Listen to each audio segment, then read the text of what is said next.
Although it does not occur face-to-face like physical bullying, cyberbullying still has quite a negative effect on all those who are influenced by it. So this week, we will be discussing the negative influences of cyberbullying. And although bullying usually occurs in person, cyberbullying does not occur face-to-face.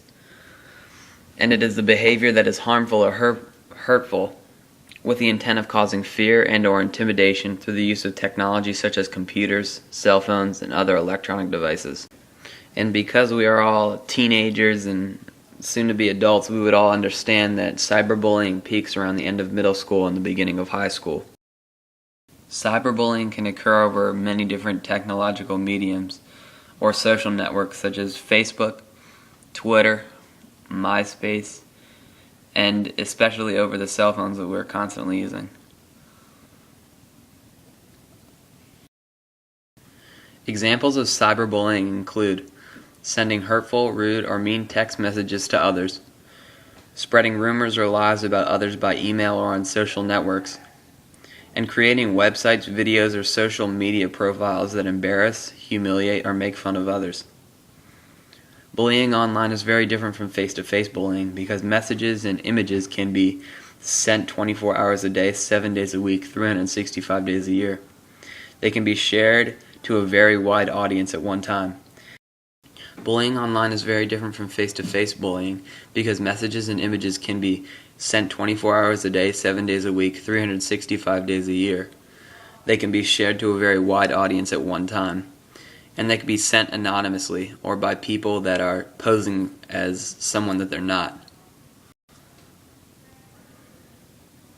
And cyberbullying has many effects on the people that are subjected to it. These victims could be unwilling to attend school, they could receive poor grades, they could have lowered self-esteem, or they could have or develop more health problems and even develop thoughts of suicide. And those individuals who have been cyberbullied are more likely to use alcohol and drugs, skip school, or develop psychological issues later on in life.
This morning, a cautionary tale for parents out there. A 13-year-old girl found herself in the middle of a cruel cyber hoax, and her parents say it led to their daughter's suicide. Now, more than a year after Megan Meyer's death, her parents are pushing for measures to protect other children.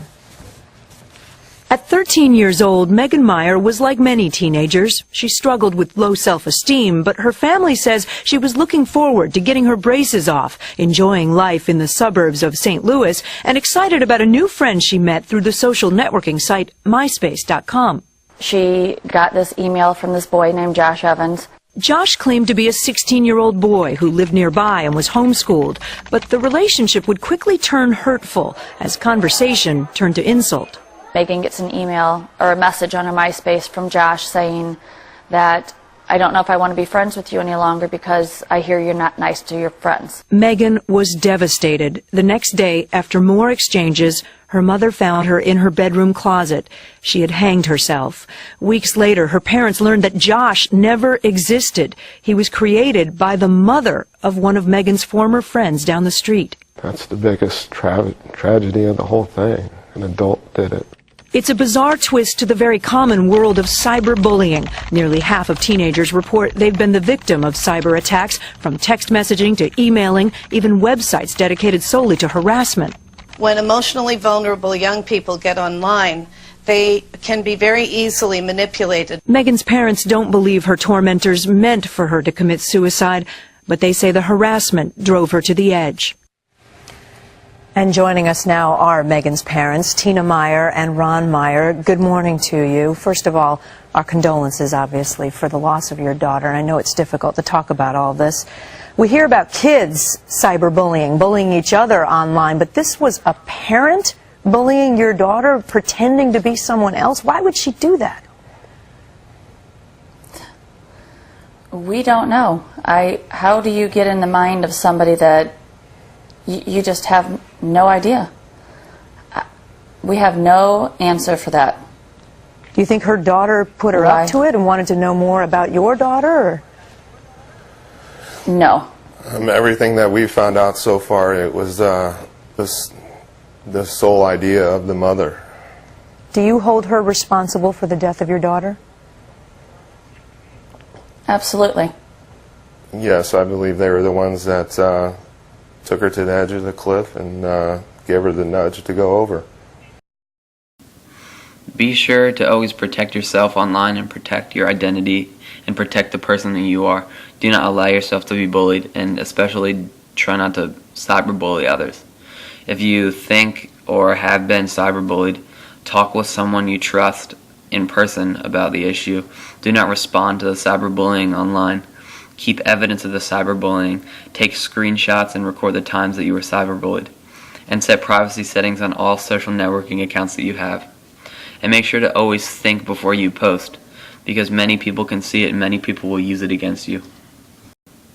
This concludes our production on cyberbullying. Thank you for your attention.